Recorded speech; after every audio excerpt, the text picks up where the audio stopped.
আসসালামু আলাইকুম, স্বাগত জানাচ্ছি চ্যানেল আই সংবাদে আমি রিতা রেজা।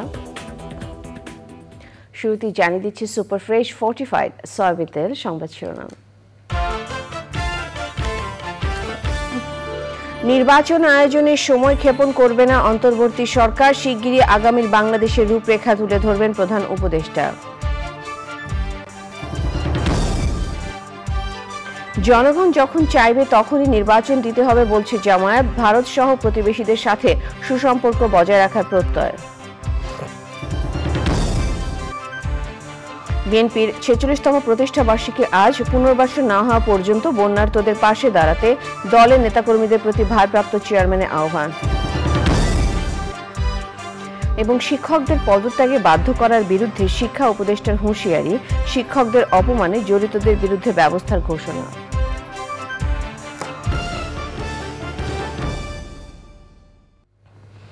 সংবাদ শিরোনামগুলো জানাচ্ছিলাম। এখনকার এই সংবাদ আয়োজন একই সঙ্গে চ্যানেল আইয়ের ইউটিউব চ্যানেল এবং চ্যানেল আইয়ের ওটিটি প্ল্যাটফর্ম আইস্ক্রিনে লাইভ স্ট্রিম হচ্ছে। জাতীয় নির্বাচন আয়োজনে অন্তর্বর্তী সরকার অযৌক্তিক সময় নষ্ট করবে না বলে জানিয়েছেন প্রধান উপদেষ্টা ডক্টর মোহাম্মদ ইউনূস। শনিবার বিকেলে প্রধান উপদেষ্টার বাসভবন যমুনায় বিভিন্ন রাজনৈতিক দলের প্রতিনিধিদের সাথে আলাপকালে একথা বলেন তিনি। সাম্প্রদায়িক সম্প্রীতি বজায় রাখতে আসন্ন দুর্গাপূজায় কেউ যাতে নৈরাজ্য সৃষ্টি করতে না পারে সে বিষয়েও সতর্ক থাকতে ইসলামী দলগুলোর প্রতি আহ্বান জানিয়েছেন প্রধান উপদেষ্টা। সাদি মাহমুদের রিপোর্ট। গত বৃহস্পতিবার দেশ সংস্কার প্রসঙ্গে রাজনৈতিক দলগুলোর কাছ থেকে প্রস্তাব আহ্বান করে অন্তর্বর্তী সরকার। তারই পরিপ্রেক্ষিতে রাজনৈতিক দলগুলোর সাথে মতবিনিময় সভায় বসেন প্রধান উপদেষ্টা ডক্টর মোহাম্মদ ইউনূস। আলোচনায় গুরুত্ব পায় নির্বাচন প্রসঙ্গ। বিভিন্ন ইসলামী দলের প্রতিনিধিরা জানান, প্রয়োজনীয় সংস্কার শেষে দ্রুত সময়ে নির্বাচনী পরিবেশ তৈরির জন্য প্রধান উপদেষ্টার কাছে দাবি জানিয়েছেন তারা।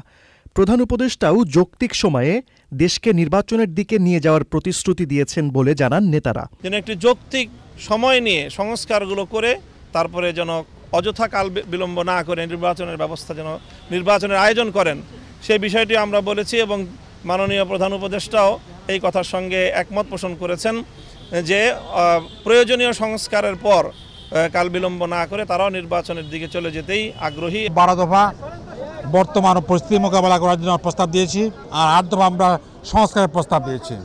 তারা রোডম্যাপ যখন ঘোষণা করবে যে আমরা এই কাজগুলো করতে চাই, তখন স্বাভাবিকভাবে সময়গুলো সবাই দেবে। আমরা মনে করি যৌক্তিক সময় লাগবে। আশ্বস্ত করেছেন এবং স্পষ্ট বলেছেন মাননীয় প্রধান উপদেষ্টা যে আমরা যত দ্রুত সম্ভব আমাদের কাজগুলো গুছিয়ে একটা নির্বাচন উপহার দিয়ে নতুন সরকারের কাছে ক্ষমতা হস্তান্তর করে আমরা বিদায় নিতে পারলেই বাদ। সন্ধ্যায় প্রধান উপদেষ্টার সাথে বৈঠকে বসেন গণফোরাম ও জাতীয় পার্টির নেতারা। তাদের আলোচনায়ও উঠে আসে নির্বাচন ও সংস্কার প্রসঙ্গ। দেখুন, দেশ স্বাধীনের পর থেকে আজকে পর্যন্ত অনেক রাজনৈতিক দল আছে, অনেকে ক্ষমতা গেছে, আমরা ক্ষমতা ছিলাম, সবারই কম বেশি ভুল ত্রুটি আছে, তাই সেই জন্য আমরা বলছি যে রাজনৈতিক দলগুলি শুধুমাত্র নির্বাচন করে গিয়ে সংস্কারগুলি করবে এটা আমাদের মনে হয় না। তাই এই সরকারের পক্ষে করা সম্ভব। আমাদের অনেক ভুল ত্রুটি আছে, সেই ভুল ত্রুটি যাতে ইচ্ছা করলে করতে না পারি সেই জন্য তো সংস্কারগুলি প্রয়োজন। বর্তমান সময়ে আমরা যে সংস্কার প্রস্তাব দিয়েছি এবং মাননীয় প্রধান উপদেষ্টা সেটা গ্রহণ করেছেন এবং এটা বাস্তবায়ন করার জন্য আমরা যে আবেদন করেছি তাতে তারা সম্মত হয়েছেন। এছাড়া এলডিপি, জাতীয়তাবাদী সমমনা জোট, বাংলাদেশ জাসদ ও 12 দলীয় জোটের নেতারা প্রধান উপদেষ্টা ডক্টর মোহাম্মদ ইউনূসের সাথে সাক্ষাৎ করেন। বৈঠক শেষে সংবাদ সম্মেলনে প্রধান উপদেষ্টার প্রেস সচিব বলেন, রাজনৈতিক দলগুলোর সঙ্গে মতবিনিময় সভায় অন্তর্বর্তী সরকারের রূপরেখা নিয়ে আলোচনা হয়েছে। প্রধান উপদেষ্টা খুব শীঘ্রই রূপরেখা প্রকাশ করবেন বলে উল্লেখ করেন তিনি। একটা রূপরেখা তো সামনে উনি দিবেন, তার আগে সবার সাথে উনি মত বিনিময় করছেন, তাদের কথাগুলো ভালো মতো শুনছেন, এরপরে আপনি জানেন সামনে আরো তো কথা হবে। সাদি মাহমুদ, চ্যানেল আই, ঢাকা।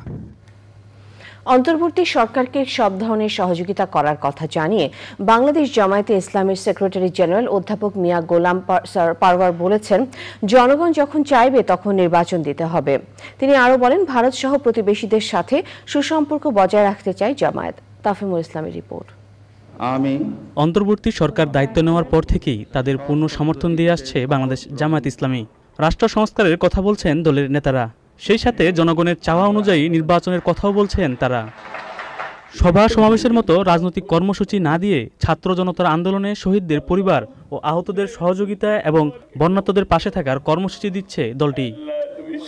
জামায়াতে ইসলামের সেক্রেটারি জেনারেল অধ্যাপক মিয়া গোলাম পারওয়ার বলেছেন, দ্রুত নির্বাচনের জন্য অন্তর্বর্তী সরকারকে চাপে রাখতে চান না তারা। এই রাষ্ট্রের রন্ধে রন্ধে যে দুর্নীতি, দলীয়করণ, রাষ্ট্রযন্ত্রের গুরুত্বপূর্ণ কি পয়েন্টগুলোকে যে ক্ষতিগ্রস্ত করা হয়েছে, এগুলো সংস্কার করার জন্য ন্যূনতম যতটুকু সময় এই অন্তর্বর্তীকালীন সরকারের প্রয়োজন হবে সে সময়টুকু দিতে আমরা রাজি আছি এবং আমরা সে সহযোগিতা করতে প্রস্তুত। ভারত সহ প্রতিবেশীদের সাথে সম্পর্ক কেমন হবে সে বিষয়েও কথা বলেন জামাতের এই নেতা। সারা দুনিয়ার সব রাষ্ট্রের সাথে আল্লাহর নবী সম্পর্ক রাখতেন, দূত আদান প্রদান করতেন, সুসম্পর্ক রাখতেন, বন্দি বিনিময় করতেন, চুক্তি হতো, বাণিজ্য হতো। তো আমরা তো সেই আদর্শের অনুসারী। আমাদের দেশেও ইসলাম প্রতিষ্ঠিত হলে আমরা সব প্রতিবেশীকেই এই সুধারণা নিয়ে কারোর সাথেই শত্রুতা নয়, সবার সাথে বন্ধুত্ব, এই পলিসি আমাদের দেশ এবং আমরা এটা মেনটেন করে চলছি। ভারত নিকটতম প্রতিবেশী, একটা বন্ধুপ্রতিম দেশ, আমাদের কোনো শত্রু দেশ নয়। ভারতের জনগণ আমাদের শত্রু নয়, রাষ্ট্রটাও আমাদের শত্রু নয়। জামায়াতে ইসলামীর সেক্রেটারি জেনারেল বলেছেন, পশ্চিমা বিশ্বের কাছে জামায়াত ইসলামী নিয়ে ভুল বোঝানো হয়েছিল। তার মতে বর্তমানে জামায়াতকে মধ্যপন্থী ইসলামী দল মনে করেন পশ্চিমা বিশ্ব। তাফিমুল ইসলাম, চ্যানেল আই, ঢাকা। বাংলাদেশ জাতীয়তাবাদী দল বিএনপির 46তম প্রতিষ্ঠা বার্ষিকী আজ। 1978 সালের 1 সেপ্টেম্বর সাবেক রাষ্ট্রপতি জিয়াউর রহমান দলটি প্রতিষ্ঠা করেছিলেন। প্রতিষ্ঠা বার্ষিকী উপলক্ষে 5 দিনের কর্মসূচি দিয়ে পরে বন্যার কারণে তা 1 দিনে নামিয়ে এনেছে দলটি। কর্মসূচির মধ্যে শুধু দলীয় পতাকা উত্তোলন ও দলের প্রতিষ্ঠাতা জিয়াউর রহমানের কবরে শ্রদ্ধা নিবেদন করবেন বিএনপি নেতারা। প্রতিষ্ঠা বার্ষিকী উপলক্ষে নিজের ভেরিফাইড ফেসবুক পেজে সর্বস্তরের নেতাকর্মী, শুভানুধ্যায়ী এবং দেশবাসীকে শুভেচ্ছা ও অভিনন্দন জানিয়েছেন বিএনপির ভারপ্রাপ্ত চেয়ারম্যান তারেক রহমান। পোস্টে তিনি লিখেছেন, গণতন্ত্রকে নির্বাসন থেকে ফিরিয়ে আনার সময় এসেছে। আইনের শাসন, মত প্রকাশ, সংবাদপত্র ও বিচার বিভাগের স্বাধীনতা নিশ্চিত করতে পারলে 1.5 যুগের গণতান্ত্রিক আন্দোলনের শহীদদের আত্মদান সার্থক হবে। তিনি দলের সব নেতাকর্মীকে বন্যা দুর্গতদের পুনর্বাসন না হওয়া পর্যন্ত তাদের পাশে দাঁড়ানোর আহ্বান জানিয়েছেন। বিএনপির নাম ভাঙিয়ে কেউ চাঁদাবাজি করলে তাকে পুলিশের হাতে তুলে দেওয়ার আহ্বান জানিয়েছেন দলের মহাসচিব মির্জা ফখরুল ইসলাম আলমগীর। তিনি বলেন, বিশৃঙ্খলাকারীদের বিএনপিতে ঠাঁই নেই। শনিবার কুমিল্লায় ত্রাণ বিতরণ পূর্ব বক্তব্যে তিনি বলেন, দেশে গণতান্ত্রিক পরিবেশ ফিরিয়ে আনতে অন্তর্বর্তী সরকারকে সময় দেওয়া প্রয়োজন। মনিরুল হাসানের রিপোর্ট। ভয়াবহ বন্যায় এখনো পানিবন্দী লাখো মানুষ। বন্যা কবলিত এলাকায় ত্রাণ কার্যক্রম চালিয়ে যাচ্ছে বিএনপি। কুমিল্লা জেলার লালমাই উপজেলায় বন্যার্তদের ত্রাণ বিতরণ করেন বিএনপির মহাসচিব মির্জা ফখরুল ইসলাম আলমগীর। সংক্ষিপ্ত সমাবেশে বিএনপির মহাসচিব অভিযোগ করেন, এখনো ছাত্র জনতার বিজয়কে নস্যাৎ করার চক্রান্ত চলছে। কোনো বিশৃঙ্খলাকারী স্থান বিএনপিতে নেই জানিয়ে চাঁদাবাজদের আইন শৃঙ্খলা বাহিনীর হাতে তুলে দিতে সবাইকে আহ্বান জানান তিনি। ছাত্র জনতার যে বিজয়, সেই বিজয়কে নস্যাৎ করার জন্য একটা মহল কাজ করছে সচেতনভাবে। আমাদের মধ্যে আবার বিভেদ সৃষ্টি করার চেষ্টা করছে। আমরা বন্যা দুর্গত মানুষের পাশে দাঁড়াতে এসেছি, আমরা দাঁড়াবো। আরেকটা কথা আমি বলতে চাই, এই নতুন সরকার মাত্র 20-22 দিন বয়স হয়েছে, একে আমাদের সময় দিতে হবে যে সে যেন একটা সুষ্ঠু নির্বাচন করার মতো পরিবেশ তৈরি করতে পারে, তাই না? পরে লাঙ্গলকোট উপজেলার এয়ার উচ্চ বিদ্যালয়ের মাঠে বানবাসীদের ত্রাণ বিতরণ করে বিএনপির মহাসচিব। এই মুহূর্তে আমরা যেটা চিন্তা করব সেটা হচ্ছে যে আমাদের এই সরকারকে সহযোগিতা করব, আমাদের পুলিশ ভাইদেরকে সহযোগিতা করব, আমাদের প্রশাসনকে সহযোগিতা করব এবং ঐক্য দৃঢ় রেখে একসাথে আমরা কাজ করব। বন্ধুগণ, আওয়ামী লীগের এমপি মন্ত্রীরা পালিয়ে গেলেও তাদের বিষয়ে সতর্ক থাকতে দলের নেতাকর্মীদের আহ্বান জানান বিএনপির মহাসচিব। বন্যায় বিভিন্ন জেলা প্লাবিত হওয়ার পর ত্রাণ বিতরণ অব্যাহত রেখেছে বিএনপি। গত 30 আগস্ট পর্যন্ত 10 কোটি টাকা ত্রাণ বিতরণ সামগ্রী বিতরণ করেছে বলে দাবি জানাচ্ছেন দলটি। বন্যার পানি কমে যাওয়ার পর পুনর্বাসনের ব্যবস্থা এবং জনসাধারণের জন্য সবকিছু করে দেওয়ার আশ্বাস দিয়েছেন দলের সিনিয়র নেতারা। কুমিল্লা লাঙ্গলকোট থেকে মনিরুল হাসান, চ্যানেল আই। চর দখলের মতো কোনো শিক্ষা প্রতিষ্ঠান যেন দখল না হয় আর একজন শিক্ষককেও যেন পদত্যাগে বাধ্য করা না হয়, শিক্ষার্থীদের প্রতি আহ্বান জানিয়েছেন শিক্ষা উপদেষ্টা ডক্টর ওয়াহিদউদ্দিন মাহমুদ। শিক্ষককে অপমানিত করার লজ্জা, একই সাথে এটি ফৌজদারি অপরাধ, তাই এমন কাজে জড়িতদের বিরুদ্ধে প্রশাসনিক ব্যবস্থা নেওয়া হবে বলে তিনি জানান। রিজু নাজের রিপোর্ট। 5ই আগস্ট সরকার পতনের পর বিভিন্ন বিশ্ববিদ্যালয়ের ভিসি সহ ঊর্ধ্বতনরা পদত্যাগ করেছেন। আবার জোর করে শিক্ষা প্রতিষ্ঠান প্রধানকে পদত্যাগে বাধ্য করার খবরও এসেছে দেশের বিভিন্ন জেলা থেকে। বিষয়টি নিয়ে বিব্রত সরকার। সারা দেশের শিক্ষা প্রতিষ্ঠানগুলোতে এক ধরনের জব দখলের মতো দখলদারিত্ব প্রতিষ্ঠার একটা অরাজক বলবো বা একটা বিশৃঙ্খল পরিস্থিতি তৈরি হচ্ছে। শিক্ষকরা অপমানিত ও লাঞ্ছিত হচ্ছেন, তাদের তালিকা তৈরি করা হচ্ছে, জোর করে তাদেরকে পদত্যাগে বাধ্য করা হচ্ছে।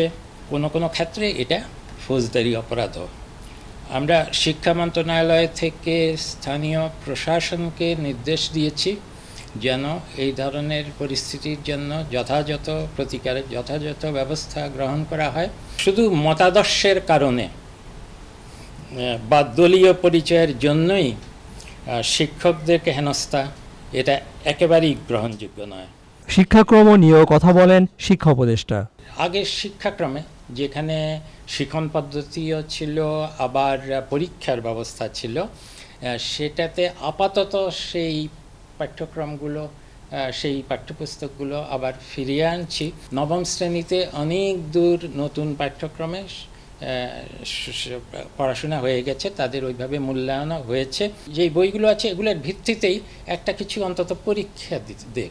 দশম শ্রেণীতে এসে দ্বাদশ শ্রেণী পর্যন্ত আগের সেই বিভিন্ন বিভাগ আছে, বাণিজ্য বিভাগ, মানবিক বিভাগ এবং বিজ্ঞান বিভাগ, এটাতে ফিরে যাচ্ছে। প্রাথমিক পর্যায়ে মূল্যায়ন পদ্ধতি, সেখানে পরীক্ষা পদ্ধতি এবছর থেকেই সব জায়গায় চালু হয়ে যাচ্ছে। নতুন বইয়ের গুণগত মান নিয়ে কোনো আপোষ করবেন না জানান তিনি। আমি এখনই বলতে চাচ্ছি না, আমি জানুয়ারি মাসে সব দিতে পারবো না, চেষ্টা করছি। এবং অভিজ্ঞতা থেকে দেখা গেছে যে কিছু প্রয়োজনীয় বই দিলে পাঠ্যক্রম শুরু করা যায়। এটা ঠিক যে তাড়াহুড়া করে আমি বইয়ের মান নষ্ট করতে চাই না। শিগগিরই বিশ্ববিদ্যালয়গুলোতে ভিসি নিয়োগের ব্যাপারে আশাবাদী শিক্ষা উপদেষ্টা। রিজভিন আওয়াজ, চ্যানেল আই, ঢাকা। কমল জ্বালানি তেলের দাম। শনিবার মধ্যরাতেই নতুন দাম কার্যকর হয়েছে। শনিবার বিদ্যুৎ, জ্বালানি ও খনিজ সম্পদ মন্ত্রণালয় এক প্রজ্ঞাপনে জানান, প্রতি লিটার ডিজেল ও কেরোসিনের দাম 106 টাকা 75 পয়সা থেকে কমে হয়েছে 105 টাকা 50 পয়সা। কেরোসিনের দাম 106 টাকা থেকে কমে হয়েছে 105 টাকা 50 পয়সা। পেট্রোলের নতুন দাম প্রতি লিটার 127 টাকা থেকে কমে হয়েছে 121 টাকা ও অকটেনের দাম 131 টাকা থেকে কমে হয়েছে 125 টাকা। রাত থেকেই নতুন দামে দেশের জ্বালানি তেলের পাম্পগুলোতে নতুন দামে তেল বিক্রি শুরু হয়েছে। সময় হলো বিরতির। এবার শিশুদের পোলিও টিকা দিতে যুদ্ধবিরতির আগের দিন শনিবার গাজায় ইসরায়েলি হামলায় কমপক্ষে 61 জন ফিলিস্তিনি নিহত হয়েছেন। শনিবার সারাদিনে এই প্রাণহানির ঘটনা ঘটেছে। এদিকে ইসরায়েলি সেনাদের অবরোধের মুখে পড়েছে পশ্চিম তীরের জেনিন শহর। সেখানকার বাসিন্দারা খাবার ও পানি সংকটে পড়েছেন। বন্ধ হয়ে গেছে বিদ্যুৎ ও ইন্টারনেট সংযোগও। পশ্চিম তীরে কয়েক দশকের মধ্যে সবচেয়ে ভয়াবহ সামরিক অভিযান চালাচ্ছে ইসরায়েল।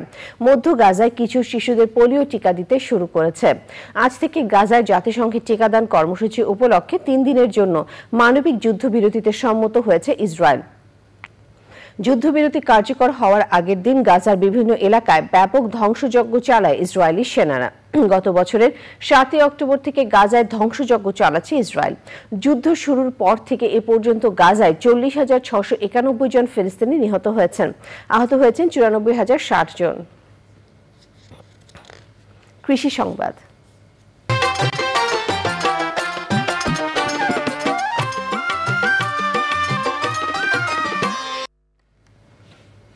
পরপর 3বার বন্যায় খাগড়াছড়িতে ব্যাপক ক্ষতি হয়েছে। পাহাড়ি জেলা খাগড়াছড়িতে সাম্প্রতিক বন্যার পানি নেমে যাওয়ার পর ক্ষয়ক্ষতির চিত্র ফুটে উঠেছে। গ্রামীণ সড়ক, অবকাঠামো, কৃষি খাত ও কাঁচা ঘরবাড়ি বেশি ক্ষতিগ্রস্ত হয়েছে। খাগড়াছড়ির প্রতিনিধি আজহার হিরার পাঠানো তথ্য, ভিডিওচিত্রে সৈয়দ অদিতের রিপোর্ট। খাগড়াছড়ি জেলার ত্রাণ ও দুর্যোগ ব্যবস্থাপনা অফিসের তথ্যমতে বন্যায় জেলার প্রায় 40,000 পরিবার ক্ষতিগ্রস্ত হয়েছে। বন্যার পানি নেমে যাওয়ার পর স্পষ্ট হচ্ছে ক্ষতচিহ্ন। কাঁচা ও আধাপাকা ঘরবাড়ি নষ্ট হয়েছে, পচে গেছে জমির ফসল। প্রথম একটা বন্যা আছে, বন্যায় আমার তিত করালা, রক মেলুন, তারপরে হচ্ছে তরমুজ, এগুলো সব নষ্ট, একদম বন্যায় পানিতে নিয়ে গেছে। ধান করলাম 6খানির মতো, আমাদের সবই এই পরের যে আকস্মিক বন্যা হলো পরপর 2বার আমাদের বন্যায় আমাদের সব একদম আমাদের নিঃস্ব করে ফেলছে, একদম মানে কোনো কিছুই নাই। বন্যায় ব্যাপক ক্ষতির মুখে পড়েছে জেলার কৃষি খাত। কৃষি বিভাগের তথ্য বলছে শুধুমাত্র কৃষিতেই ক্ষতি হয়েছে প্রায় 67 কোটি টাকা। খাগড়াছড়ি 63,315 হেক্টর ফসলি জমির মধ্যে 3,101 হেক্টর জমির ফসল পুরোপুরি নষ্ট হয়ে গেছে। 2,150 হেক্টর আমন সম্পূর্ণ ক্ষতিতে পরিণত হয়েছে। এছাড়া আমাদের আউশ আমাদের একদম পাকা অবস্থায় ছিল এবং এরকম 2,813 হেক্টরের মধ্যে আমাদের প্রায় 613 হেক্টর জমি আমাদের সম্পূর্ণ আউশ নষ্ট হয়েছে। খাগড়াছড়ি 9 উপজেলায় বন্যায় পানিতে ভেসে গেছে পুকুর ও দিঘির মাছ। অবকাঠামোগত ক্ষতিও হয়েছে অনেক। মৎস্য খাতে ক্ষতির পরিমাণ 18 কোটি টাকারও বেশি। 311 মেট্রিক টন মাছ পুকুর থেকে বেরিয়ে গেছে এবং 37 লক্ষ পোনা ক্ষতিগ্রস্ত হয়েছে এবং অবকাঠামোর ক্ষতি হয়েছে। বন্যায় অনেক গবাদি পশু মারা গেছে, সেই সঙ্গে ভেসে গেছে হাঁস মুরগির খামার। এছাড়া ঘাসের জমি বন্যার পানিতে ডুবে যাওয়ায় ক্ষতির মুখে পড়েছেন খামারিরা। গরু ছাগল মারা যাচ্ছে, এই তথ্যগুলো আমরা সংগ্রহ করতেছি এবং তাদেরকে আমরা চিকিৎসা সেবা দেওয়ার চেষ্টা করতেছি এবং আমরা সেটা চিকিৎসা সেবা দিয়ে যাচ্ছি। কৃষকদের ক্ষতি পুষিয়ে নিতে সার, বীজ ও ধানের চারা প্রণোদনা দেওয়ার কথা জানিয়েছে কৃষি বিভাগ। সৈয়দ অদিত, চ্যানেল আই, ঢাকা। এখন দেখবেন প্রকৃতি সংবাদ।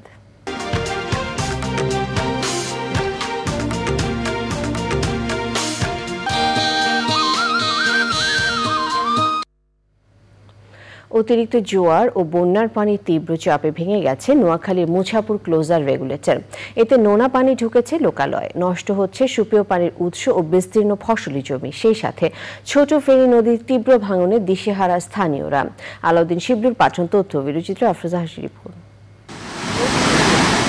কোম্পানিগঞ্জের মুছাপুর রেগুলেটরের 23টি গেট দিয়ে ভারী বর্ষণ ও উজানের পানি গিয়ে পড়ে বঙ্গোপসাগরে। তবে এবছর বন্যার পানির তীব্র চাপে ভেঙে গেছে রেগুলেটরের মধ্যবর্তী অংশ। এতে সাগরের লোনা পানিতে ক্ষতিগ্রস্ত হচ্ছে নোয়াখালী, ফেনী ও কুমিল্লার বিস্তীর্ণ এলাকা। দীর্ঘদিন ধরে অবৈধভাবে বালু উত্তোলন করায় রেগুলেটরটি হুমকিতে পড়েছে বলে অভিযোগ স্থানীয়দের।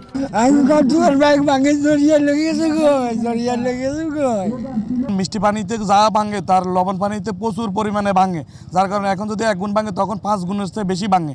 আমাদের উভয় পাশের যে জায়গাগুলো ভাঙার প্রবল সম্ভাবনা, সেখানে ব্লক ফেলে যেন ভাঙনটা রোধ করা হয়। সেই সাথে তীব্র ভাঙনে সর্বস্ব হারাচ্ছেন নদী তীরবর্তী মানুষ। ব্রিজ তলাইবার সাথে সাথে গদ দুয়ার সব নদীতে পড়ে গেছে। মুসাফুর ব্রিজ দাবি জানার কারণে আমাদের স্রোতের কারণে আমাদের ঘরবাড়ি লয়ে গেছে আর কি। আশেপাশে যত বাড়িঘর আছে ওই বাড়িঘরগুলো এভাবে ধসে যাবে, নদীতে বিলীন হয়ে যাবে, ফসলগুলো নষ্ট হয়ে যাবে। ক্ষতিগ্রস্ত রেগুলেটর মেরামত ও নদী ভাঙন রোধে ব্যবস্থা নেওয়ার আশ্বাস পানি উন্নয়ন বোর্ডের। ইতিমধ্যে আমরা ভাঙন রোধে বিভিন্ন জায়গায় জিওব্যাগ দ্বারা অস্থায়ী প্রতিরক্ষামূলক কাজ গ্রহণ করেছি এবং ইতিমধ্যে জিওব্যাগ ডাম্পিং কাজ শুরু হয়েছে এবং আগামী দিনে যেসব জায়গায় ভাঙন দেখা দিবে সেসব জায়গাতে আমরা জিওব্যাগ দ্বারা প্রতিরক্ষামূলক কাজের ব্যবস্থা। জীবন জীবিকা রক্ষায় রেগুলেটর মেরামত ও নদী ভাঙন রোধে উচ্চ মহলের হস্তক্ষেপের দাবি ভুক্তভোগীদের। আফরোজা হাসি, প্রকৃতি ও জীবন ডেস্ক, চ্যানেল আই। এবারে খেলার খবর।